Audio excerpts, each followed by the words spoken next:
Urdu discovery के मुअज़्ज़िज़ दोस्तों, मैं हूं माजिद मलिक और आप तमाम देखने और सुनने वालों को अस्सलाम वालेकुम। नाज़रीन ग्रामी, हर मुल्क अपने कल्चर और सकाफती रंग के एतबार से दुनिया में जाना जाता है। तहम हिंदुस्तान की वजह शहरत यहाँ के मन घड़त और बेबुनियाद रस्म व रिवाज भी हैं। हिंदू अकीदे में अछूत और शूदर तबके को पाँव की जूती समझा जाता है, जबकि शादी ब्याह और मजहब के हवाले से हिंदू कौम में पाई जाने वाली रिवायात किसी जवाज के बिना ही अपनाई जा चुकी हैं। इन रसूमात में एक बेहद खौफनाक रस्म भी वजूद रखती है जिसे सती की रस्म कहा जाता है। इस अजीबो गरीब रस्म में शादीशुदा खवातीन को जिंदा जला दिया जाता था। जिंदा जलाए जाने के तसव्वुर से ही इंसान की रूह कांप उठती है और एक आम इंसान भी इस अमल को इंसानियत सोज कदम करार देने पर मजबूर हो जाता है। लेकिन एक अरसे से हिंदू अकायद में शामिल इस रस्म की हकीकत क्या है और क्या सती की रस्म किसी साजिश के तहत फैलाई गई, आज की वीडियो में इस पर तफसीली बहस की जाएगी। ताहम वीडियो में आगे बढ़ने से कबल यहाँ हम हस्बे रिवायत चैनल पर नए आने वाले दोस्तों से दरखास्त करते चलें कि पहले उर्दू डिस्कवरी को सब्सक्राइब करते हुए साथ मौजूद घंटी के बटन को भी दबा दें ताकि इल्मी, अदबी और तारीखी मौज़ूआत पर मबनी वीडियोस की नोटिफिकेशन आप तक बर वक्त पहुंच सके। नीज हमारी इस मेहनत का सिला हमारी वीडियो को लाइक करके जरूर दिया कीजिए ताकि दिलचस्प वीडियो का ये तसलसल बरकरार रखा जा सके। तो आइए नाजरीन, चलते हैं आज के मौजू की जानिब।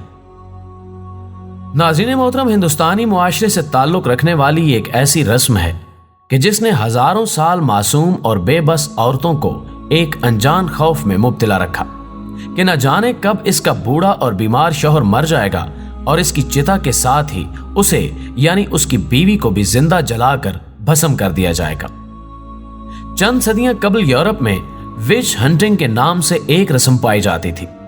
उसमें यूरोप की किसी भी खातून को एक डायन करार देकर जिंदा जला दिया जाता था और इस जुर्म पर सजा तो दूर बल्कि इनामात मिला करते थे।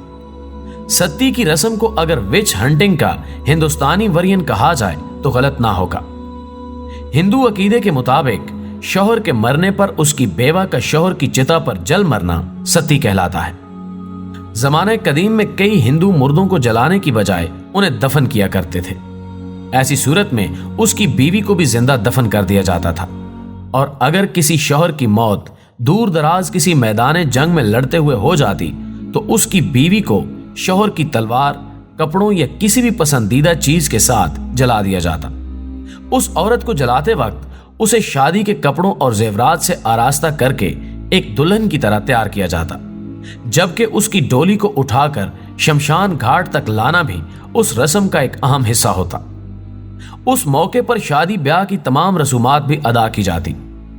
शादी ब्याह की रसूमात अदा करने के बाद उसे आग में झोंक दिया जाता और यूं एक जीती जाती और सांस लेती औरत को जिंदा जला देने के बाद दुखी और रंजीदा होने की बजाय खुशियां मनाई जाती और यह समझा जाता कि मरने वाले शौहर के गुनाह बीवी के जिंदा जलाए जाने पर भस्म हो चुके हैं और उन्हें निजात मिल गई और अब ये दोनों हमेशा स्वर्ग में एक साथ रहेंगे। मुअज़्ज़िज़ नाज़रीन, इस रस्म का दिफा करने वाले कहते हैं कि सती होना दरअसल बेवा की अपनी मर्जी होती थी, मगर हकीकत यह थी कि एक बेवा औरत पर सती होने के अलावा कोई दूसरा ऑप्शन मौजूद नहीं होता था, क्योंकि इस बेवा पर मुआशरती और मजहबी दबाव के साथ साथ कोई इंसान उसके नानो नुफ्का और गुजर बसर की जिम्मेदारी लेने को तैयार ना होता। उसकी जिंदगी मौत से ज्यादा बदतर बना दी जाती। सती के हवाले से ऐसी मिसालें भी मौजूद हैं कि बेवा को जबरदस्ती शौहर की चिता के साथ रस्सियों की मदद से बांध दिया जाता और ये बेबस खातून तड़प तड़प कर जान दे देती। बाज मौकों पर उसे नशा आवर अद्वियात की मदद से बेहोश कर दिया जाता और कभी कभी कोई बेवा मुआशरती दबाव में आकर सती होने का फैसला तो कर लेती, लेकिन जब चिता की आग उसके बदन को छूती और उसे शिद्दत दर्द का एहसास होता तो वो उस चिता से उठकर भागने की कोशिश करती, लेकिन उसे बांसों और डंडों की मदद से मार मार कर वापस चिता में झोंक दिया जाता। नाज़रीन ग्रामी, हिंदुस्तान में इस रस्म की शुरुआत कहां से हुई इस बारे में तारीख खामोश है, लेकिन हिंदुस्तानी ज़र्मिया दास्तानों जैसे महाभारत तक में इस रस्म की बाज़ गश्त सुनाई देती है। तारीख में सती के हवाले से पहला मुस्तनद बयान 4वीं सदी कबल मसीह में मिलता है। जब सिकंदर आजम अपनी फौजों के हमरा हिंदुस्तान की तरफ आया तो उसने फौज में बहुत से मकामी हिंदुओं को भी भर्ती किया।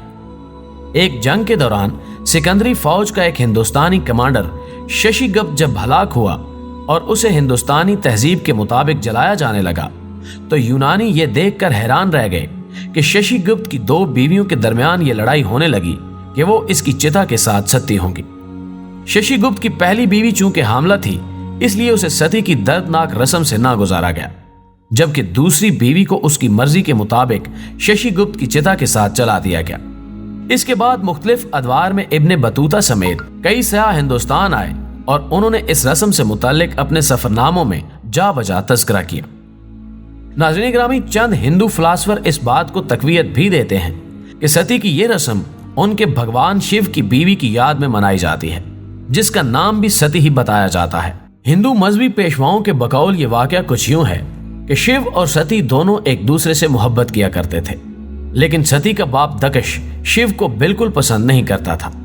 बहरहाल सती ने अपने बाप की मुखालफत के बावजूद शिव से शादी कर ली।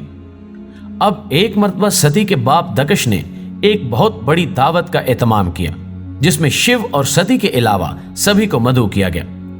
सती अपने घर वालों की मोहब्बत से मजबूर होकर अकेली उस दावत में चली गई, जहां उसके बाप दक्ष ने तमाम मेहमानों के सामने सती की और फिर शिव की बहुत बेइज्जती की। इस बात से दिल बर्दाश्ता होकर सती ने खुद को जलाकर खुदकुशी कर ली और हिंदुओं के मुताबिक पार्वती के रूप में दोबारा जन्म लिया। लेकिन हकीकतन सती की रस्म का इस कहानी से कोई वास्ता नहीं। दोस्तों, अब आते हैं असल कहानी की जानिब, जिसने इस घिनौनी रस्म का आगाज किया। ये रस्म दरअसल हिंदू मर्दों की जानिब से अपने जाती मुफादात के हसूल के लिए बनाई गई। हिंदुस्तानी मुआशरे में छोटी उम्र की लड़की से शादी करने का कल्चर सदियों से चला आ रहा है और आज तक कायम है। हवस के मारे कई बूढ़े मर्द नौजवान और कम उम्र लड़कियों से शादी तो कर लिया करते, लेकिन अज़दवाजी ताल्लुकात निभाना उनके लिए मुमकिन ना होता। अब उनके सर पर हमेशा ये खतरा मंडलाता रहता कि कहीं ये लड़की खाने में जहर देकर या किसी और तरीके से उनकी जान ना ले ले। चुनाचे ये लोग इस खौफ से निजात पाने के लिए सती की रस्म का सहारा लिया करते, जबकि सती का दूसरा बड़ा सबब मरने वाले की दौलत पर कब्जा करना होता, जिसकी सबसे बड़ी हकदार मरने वाले शौहर की बेवा हुआ करती। लेकिन सती के जरिए बड़ी खूबसूरती से उसे रास्ते से हटा दिया जाता। चूंकि ये एक इंसानियत सोज अमल था, यही वजह है कि हकूक़े इंसानी की आलमी तंजीमों ने इस बात का नोटिस लिया। सती के खिलाफ मुख्तलिफ अदवार में मुख्तलिफ लोगों की जानिब से तहरीकें चलती रहीं। मुगलों ने इसके सदबाब के लिए हर मुमकिन कोशिश की, क्योंकि इस रस्म का ताल्लुक मजहब से जोड़ा जाता था। इसलिए मुगल बादशाह हुमायूं, अकबर और शाहजहां ने इसे नर्म तरीकों से रोकने की कोशिश की, जबकि बादशाह औरंगजेब ने निहायत सख्ती के साथ इस अमल पर पाबंदी आयद कर दी, लेकिन सब के सब नाकाम रहे। मुअज़्ज़िज़ दोस्तों, एक तल्ख़ हकीकत यह भी है कि मुगल ओहदेदारों और गवर्नरों को रिश्वत के नाम पर एक मुअय्यना रकम मिलती रहती और वो अपने अपने इलाकों में खामोशी से औरतों के सती होने का तमाशा देखते रहते। इस रस्म की रोकथाम में मुसलमान सूफिया ने बहुत अहम किरदार अदा किया, लेकिन सती की रस्म के मुकम्मल खात्मे का सेहरा अंग्रेज हुकूमत के पहले गवर्नर जनरल लॉर्ड विलियम के सर जाता है, जिसने इस रस्म की बंदिश पर शदीद मुखालफत का सामना किया, यहां तक कि यह मामला इंग्लैंड की अदालत तक जा पहुंचा, लेकिन फैसला लॉर्ड विलियम के हक में रहा। बंगाल में पैदा होने वाले एक स्कॉलर राजा राम मोहन राय ने इस रस्म के खिलाफ सबसे कामयाब तहरीक चलाई। राजा राम मोहन राय अगरचे एक हिंदू थे, लेकिन ये बुत परस्ती, छूत अछूत की तफरीक और सत्ती की रस्म जैसे अफाल के शदीद मुखालिफ थे। इन्हीं जैसे अफराद की कोशिशों से 1832 ईस्वी में सती पर मुकम्मल पाबंदी आयद कर दी गई, लेकिन हिंदुस्तान के मुख्तलिफ गोशों में छुप छुपा कर ये रस्म आज भी जारी है और अक्सर बेशतर ऐसे वाकयात मीडिया की जीनत बनते रहते हैं। दोस्तों, वीडियो पसंद आने की सूरत में इसे लाइक कीजिए, दोस्तों के साथ फेसबुक और व्हाट्सएप पर शेयर करते हुए हमारी हौसला अफजाई कीजिए और कमेंट बॉक्स में हमें अपनी कीमती तजावीज़ से जरूर आगाह रखिएगा। आज की वीडियो में बस इतना ही। अगली वीडियो तक के लिए अल्लाह निगहबान।